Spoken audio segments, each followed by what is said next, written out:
Hello everyone, Genki here, and today I'm going to see if I can beat Pokemon Scarlet with my Pawmi. Pawmi is Scarlet and Violet's Pikachu clone. It is pure electric with a 240 base stat total. It is very much a glass cannon. 50 attack, 40 special attack, and 60 speed. But 45 HP, 20 defense, and 25 special defense. I expect that it will be one-shot a lot. I plan on going with a physical set. But the issue is Pawmi's first electric move is Thunder Shock, and will be our primary electric move until Spark at level 23.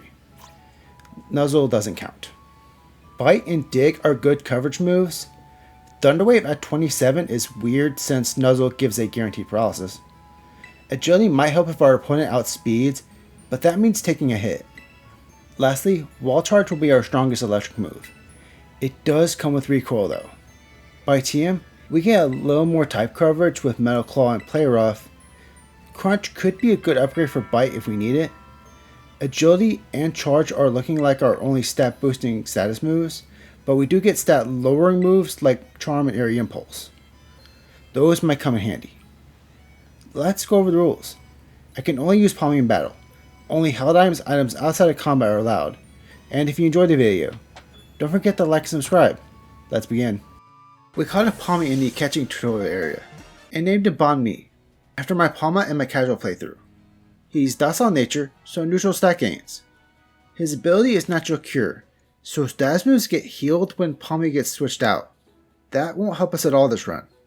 I got Pawmi up to level 10 before challenging Nemona. I had him start with a charge to boost Thunder Shock and his special defense. For Coco's round, still did almost a third though. Thunder Shock then did half of Coco's health.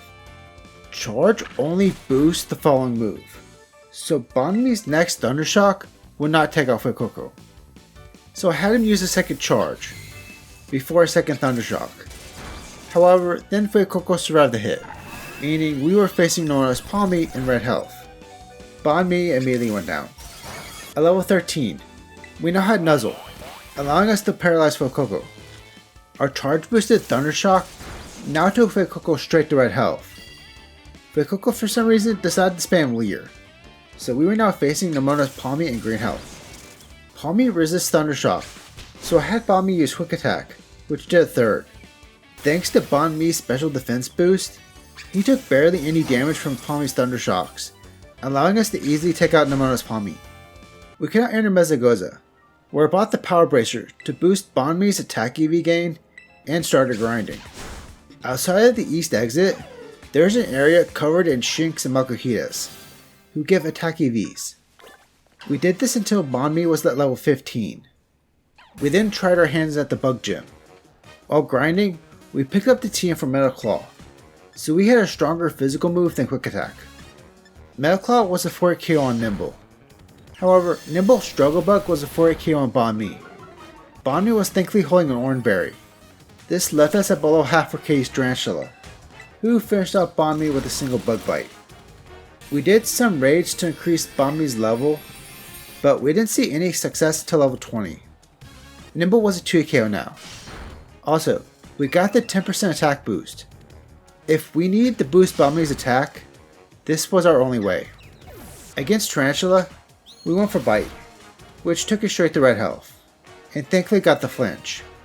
So we were facing Teddiursa in green health. Teddiursa survived Bite with green health, but we got another flinch. Our next Bite took Teddiursa to a sliver, but then a single Fury Cutter from Teddiursa took Pawmi straight to red health. This activated our Orange Berry, which Teddiursa then stole. However, we thankfully outsped, so we finished off Teddiursa before it could finish us off. Time to head east, so we could take on our first Titan, Claw. Claw went first, and wasted his turn on block, as Metal Claw did less than a third, and got the attack boost. Claw and Pawmi were speed tied. The next turn, Pawmi went first, and I had him use Bite. It took Claw to below half, activating its Anger Shell, but it got the flinch.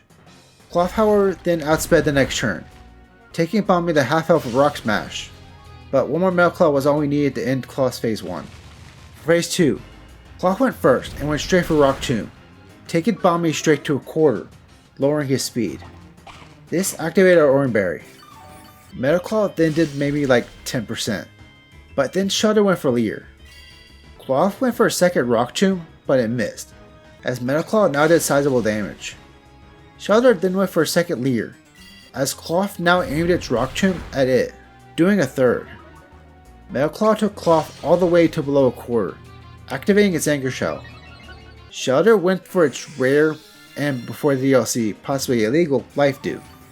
I'm not kidding. Shelter could only get Life Dew through chain breeding before the DLC. This gave Pawmi enough health to survive Rock Smash and finish off Cloth. With the difficulty we had to face just to beat Cloth, I decided to go back to grinding. I maxed out Pawmi's attack stat, before then having Pawmi use a Power Anklet to grind up speed EVs. We completely maxed out Pawmi's EVs, before finally taking on the second gym, the Grass Gym. Petalil was 3 KO, which allowed it to go for Sleep Powder. It then did good damage with Giga Drain, before Pawmi could wake up and take it out. This left us at below half for Smoliv. We missed our first Metal Claw. Our second did half of Smoliv's health, but 2 Razor Leaves was enough to take up Pawmi. At level 25, Petalil was now a 2 KO, but it missed his Sleep Powder. This left us at enough health to take out Smoliv, and still be in green health for Sudowoodo. However, Pawmi did barely any damage to Sudowoodo, causing him to go down. Along with grinding for levels, we also battled trainers in order to get the Eviolite. The Eviolite gives Pawmi a 50% boost to his defense and special defense.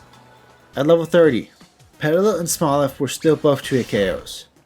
Petalil did get a crit, but then Smoliv decided to use Tackle, so we were still in great health for Sudowoodo. We had to go for Bite to get flinches, and we got not 1, but 2 flinches in a row. The bites did between a quarter and a third per hit, so after 3 bites, Sudowoodo was at a sliver. Sudowoodo's Trailblaze took Pawmi to below half, and gave it a speed boost, but Pawmi still outsped, winning us our second badge.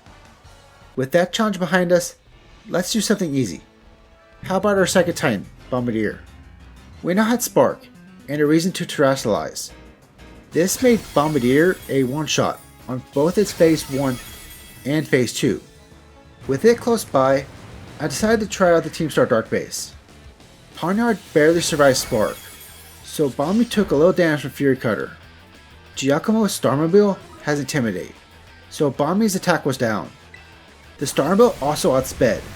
Its Wicked Torque took Pawmi to below half, and got the 10% sleep chance. Before retrying, I went and got the Clear Amulet to negate the Starmobile's Intimidate. Pawniard was a one-shot thanks to a crit. The Starmobile tried to go for Metal Sound, but failed thanks to the Clear Amulet. Spark then did a quarter. The Starmobile's Wicked Torque did half of Pawmi's health, but then it went for Metal Sound again, as we took it to red health. For its final move, the Starmobile went for Wicked Torque, but then Pawmi lived the hit on 1 HP, taking out the Starmobile with one final Spark. Next is the city of Levencia, where we have to battle Nemona. Rockruff was a one-shot with Spark. Pawmi was a one-shot with Bite. Crocodile survived Spark at half health, but wasted its turn on Yawn, so we took it out the following turn. Time for the Electric Gym. Okay, I must apologize.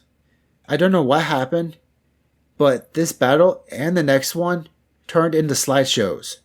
So here's a more presentable slideshow I made in Photoshop. We started the battle with a one-shot on Waltroll. Luxio had Intimidate, but I had Pawmi hold the Clear Amulet. This made Luxio a one-shot with Dig. Bellibolt was a 2 KO, but only used Water Gun, leaving us in green health from Miss Magius. It's immune to Dig, so we went for Bite, which did a third. Miss Magius then went for Confused Ray, so I had Pawmi use Charge to boost his special defense. This surprisingly charged up Spark so much that it finished off Miss Magius. I am not sure if it was a crit or not because the slideshow is not showing me. Next is our third Titan, Earthworm. While in Levencia, I bought the Metronome. The Metronome gives a 20% boost to moves when used consecutively, maxing out at 100%. I decided to use it against Earthworm. Thanks to this, Earthworm went down in 3 sparks. On to Phase 2. Earthworm for some reason only attacked Arvin's Toadstool at the start, as we spammed Spark. it was more defensive than before, so we ended up needing 5 sparks to take it out. Okay, back to normal. Time for the water gym. This was not a first try victory. Veluza was a one-shot. Trio outsped and used Headbutt, doing half of Pawmi's health. It was a one-shot, but the issue was that Crabomble was a 2-hit KO. It easily finished off Pawmi with Crab Hammer. At level 40, using the magnet to boost electric moves, Pawmi now outsped Trio, so we were in green health for Crabomble. Though that did not matter, as Crabomble was now a one-shot. I decided to try the Team Star Fire Base. I taught Pawmi Rain Dance for this battle, to reduce the damage of Flame Wheel, but then Torkoal immediately switched to Clear Smog. Dig did take Torkoal straight to a quarter, but I think Clear Smog took Pawmi to half health. We took out Torkoal the next turn, but then out came Mela Starmobile. Blazing Torque took Pawmi to red health, as Dig took the Starmobile to half health. The Starmobile outsped, so Pawmi went down first. We might be able to win if we could one-shot Torkoal. However, first, let's try the normal gem. Kamala was a 2 KO. It went for Yawn, but Pawmi had a Chesto Berry equipped. However, that didn't help, when Spark only did a third of the Dunsparce. The Dunsparce known as Drill Run, which one-shots Pawmi from full health. This took a lot of grinding. I bounced between trying the Fire Base and the normal gem between level ups. Eventually, we got this run on the Fire Base. At level 51, we still led with Rain Dance, but now we had Wild Charge. It one-shot Torkoal. We did take Recoil, but we also had Protect and Leftovers. The Starmobile decided to go for Screech, lowering Pawmi's defense, as Wild Charge took the Starmobile to a third. Thanks to the rain, Pawmi survived the Starmobile's Blazing Torque with a quarter, before finally taking it out, the recoil leaving Pawmi in red health. Now, back to the normal gym. This one took more grinding. We didn't get the winning attempt for this battle until level 60. Wild Charge one-shot Kamala. We had to have Pawmi hold the Metronome, because we needed that 20% boost in order to one-shot the Dunsparce, who still one-shot Pawmi by the way. This left only Staraptor, who has Intimidate. Another reason why we needed the Metronome, because this made Wild Charge a one-shot. With 5 badges, we immediately are forced to battle Nemona. This meant we're still using the Metronome, which was useless for this battle. Dig one-shot Lycanroc. For Gumi, we picked up the team for Play Rough, which one-shot it and also Pommel. This left Pawmi in full health for Skeledirge. We Terrestrialized and went for Wild Charge, but then Skeledirge survived the hit with a quarter. Its Torch Song completely destroyed Pawmi. Noted, need Eviolite to tank Torch Song. This battle gave us the TM from Terra Blast, which I used to replace Wild Charge. I decided to randomly try our next Titan, Great Tusk. Pawmi went first, and Play Rough did almost half. However, then Great Tusk Brick Break almost one-shot Pawmi. We were close to beating it, but not yet. On to the Team Star Poison Base. Skuntank went first, and used Sucker Punch. We had to immediately go for Terra Blast and Skuntank in order to one-shot it. We could not risk getting poisoned by Toxic. Reverum and Muck were then one-shots with Dig. The Starmobile of course outsped, and its Noxious Torque took Pawmi to below half, and got the poison. Dig did do almost half though. After a few attempts, we made it to the Starmobile in full health. Noxious Torque did not get the poison this time, as Terra Blast took the Starmobile to almost half. As another Noxious Torque took Pawmi into yellow health, we switched to Wild Charge, which took out the Starmobile. Let's go face the Ghost Gym now.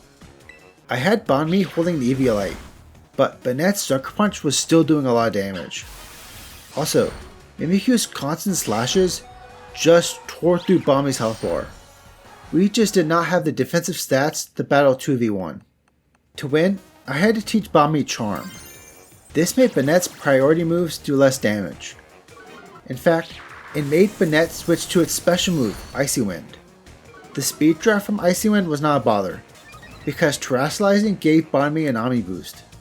We also used Charm in the Mimikyu, since we'll need to deal with it last. We then one-shot Banette, Houndstone, and even Toxicity. Thanks to Charm, Mimikyu's slashes now hardly did damage, so we were able to easily take it out with 2 hits. With 6 badges, we can now hyper train Pawmi, I decided to max out all 6 of his IVs. This gave him a pretty big defense buff. Time to go back to Great Tusk. Player F was now 2 KO. For phase 2, I had Pawmi use Charm, as Great Tusk decided to use its Stomping Tantrum into Arven Scavillain. Player F now did less than a quarter, but combined with Scavillain's Razor Leaf, we did a third to Great Tusk.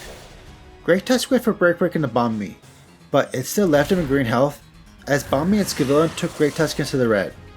One more Player F took out Great Tusk. With 6 badges, we have another battle with Nemona. Again, we just one-shot on the Lycanroc with Dig.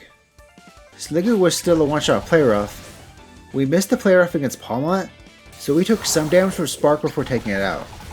Last is Skeledirge. We went for Dig, which took Skeledirge to half health. It then went for Torch Song, which Pawmi survived in yellow health, obviously thanks to the Hyper Training and Eviolite. This allowed Pawmi to finish off Skeledirge. Time for the Psychic Gem. Farigiraf survived Terra Blast, but thankfully did not use Reflect. It went for Zen Headbutt, doing a third to Pawmi. It went down to one more hit. Gardevoir and Spathra were both one-shots. Florges survived Terra Blast in red health. This allowed it to go for Moonblast, but Pawmi survived hit red health, winning us our 7th badge. All that was left was the Ice Gem. Frostmoth was a one-shot Terra Blast. However, Beardick survived the hit, doing a lot of damage with Earthquake. We survived the attack, but Titan was also 2 KO, so we went down. At level 75, Beardick was now a one-shot. Titan was still 2 KO, but we were still in great health for Altaria. Altaria survived Terra Blast with the quarter. Its Dragon Pulse didn't do that much damage, so we easily finished it off. With all 8 badges, time to take on our last Titan, Dondozo. Dondozo survived Terra Blast in yellow health, but then missed its Aqua Tail, so we took it out. For phase 2 though, Dondozo survived Terra Blast at half health. Arven's Greenet did some damage to Takedown, but a second Terra Blast took out Dondozo. On to Tatsugiri. Player F did a third. Tatsugiri went for Dragon Pulse and Greenet, taking it to below half. Greenet's Takedown then took Tatsugiri to below half. A second Player F took Tatsugiri to red health, but then its Muddy Water took out Greenet, leaving Pawmi to finish it off. Time to finish off the Team Star bases, starting with the Fairy base. Azumarill and Wigglytuff were both one-shots to Terra Blast. Dash Punch survived Terra Blast and did a third of Pawmi's health with Player Up before it went down. Last is the Starmie. Terra Blast did a quarter, as Magical Torque took Pawmi to a third. A second Terra Blast then took the Starmie down to a quarter, as the Starmie switched to Steel Roller, not doing that much damage. It went down to one more hit. Last is the Fighting base. Toxicroak just barely survived Dig, which was okay, but then Passimiu survived Player Up and took out Pawmi with close combat. A few levels later, we one-shot Toxicroak, but Passimiu was still 2 KO. It, for some reason, looked for Seed Bomb. This left us with enough health for Annihilate, who was also a 2 KO. Lucario was a one-shot with Dig, but after Annihilate, we only had 21 HP for the Starmie, so we were not winning this attempt. At level 90, Passimiu and Annihilate were both one-shots, leaving us at full health for the Starmie. Player F did almost half to the Starmie, activating its stamina ability. It then missed its high horsepower, as our second Player F took it to below a quarter. We got the attack drop, but then the Starmie just erased it with Shift Gear. This meant the Starmie would now go first, but with Pawmi at full health, there was nothing it could do before going down. We now had an issue. If we challenged the Elite Four, we needed to face Rika and her ground types. If we faced Arven, we needed to deal with Greedent and Garganacl, who both have Earthquake. So I decided to face Director Clavel. Oranguru was a 2 KO with Terra Blast. We had to reset until Oranguru didn't use Yawn. This then sent out Gyarados with Intimidate. It was a one-shot whether we were holding the clear armor or not. The problem was that third was Abomasnow, who gets an immediate defense boost from the snow. Also, we barely did any damage, allowing it to set up Aurora Veil before taking out Pawmi with Woodhammer. Grinding to level 100 was not going to cut it. We were still not going to have enough damage to take out Abomasnow, but I had an idea on what to do. We needed a stronger move than Metal Claw to use against Abomasnow. And the answer to that was Terra Blast, a move that changes typing depending on the user's Terra type. I decided to make Pawmi have a fighting Terra type. This made Abomasnow a one-shot. Houndoom was also a one-shot. I also gave Pawmi Crunch, which one-shot Poltergeist. This left only Masquerada. It survived Terra Blast, but it missed its play rough, finally giving us the win against Director Clavel. Next is Penny. Umbreon was a one-shot Terra Blast. Flareon was a one-shot Dig. Vaporeon was a one-shot Spark. And Jolteon was a one-shot Dig. However, then Leafeon came out. It survived Terra Blast at half health, doing a large chunk of damage with Leaf Blade before going down. Last is Sylveon. It survived Metal Claw with half health, easily finishing off Pawmi with Moonblast. You would not believe me when I tell you that Penny was stonewalling this run. Leafeon has a 50% chance of using Baby Doll Eyes, which gets negated by the clear amulet we were forced to use for this battle. This left us at full health for Sylveon, but guess what? Moonblast one-shots Pawmi from full health. Even at level 100, Pawmi was a one-shot. Let's go work on other stuff. Time for the Elite Four. Wishcash survived Terra Blast with a Sliver, and did a small chunk of damage with Earth Power before going down. Camerupt was a one-shot Dig. Donphan survived Terra Blast with a Quarter, doing a lot of damage with Earthquake before going down. Dugtrio was a one-shot, leaving only Clodsire. Clodsire survived Terra Blast, but wasted his turn on Toxic, so it easily went down. Next is Poppy. Caparaja was a one-shot Dig. I forgot to give Pawmi Crunch, so we took some damage before taking out Bronzong with 2 Sparks. Magnezone survived Terra Blast thanks to Sturdy, but wasted his turn on Light Screen. Corviknight was a one-shot Spark, leaving only Tikaton, who was a one-shot Terra Blast. On to Larry. Tropius was a 2KO with Play Rough, but wasted his turn on Sunny Day before we took it out. Pawmi was holding the clear amulet, so Staraptor's Intimidate was negated as we took it out with Spark. Altaria was a one-shot Play Rough. Oricorio survived Play Rough. It did some damage with Revelation Dance before going down. Last is Flamigo. It was a one-shot Spark. Last on the 4 is Hassel. For this battle, we had to use the Metronome. Noivern was a one-shot Play Rough. Dragadio was a one-shot Dig, so our setup didn't start until Flapple. Flapple and Haxorus were both one-shots. The reason for the Metronome was because Hassel's Ace Excalibur survived a non-boosted Play Rough. With Flapple and Haxorus down, Play Rough now had a 40% boost, which allowed it to one-shot Excalibur. Finally, it's time for Gita. I had Pawmi relearn Crunch in order to one-shot Espathra. This then sent out Avalugg. It and Kingambit were components in selecting Pawmi to have a fighting Terra type. Avalugg survived Terra Blast, doing some damage with Earthquake before going down. Next out was Go-Go, who survived Terra Blast and did a lot of damage with Play Rough before it went down. Kingambit was a one-shot since Terra Blast was 4 times super effective. Veluza was a one-shot Spark, so last is Glamora, who was a one-shot Terra Blast. Time for our final battle with Nimona. Lycanroc was still a one-shot Dig. Earthworm survived Terra Blast on its liver, and did some damage to Earthquake before going down. Palmet was a one-shot Dig. The Dunsparce was a one-shot Terra Blast, and Gojo was a one-shot Play Rough. Last is Skeledirge. It again survived Dig at half health, but then Pawmi survived Torch Song with a Quarter, allowing him to go for another Dig and finish off Skeledirge. That's one story done. Next is Arvin. Terra Blast one-shot swept his whole team. We had the Metronome equipped in order to negate and Monster's Intimidate. All we had to do now was beat Penny. I knew our fighting Terra type was our weakness, so I went to the Treasure Eatery to get the free normal Terra type switch. Umbreon was now a 2KO, but it only went for Baby Doll Eyes before going down.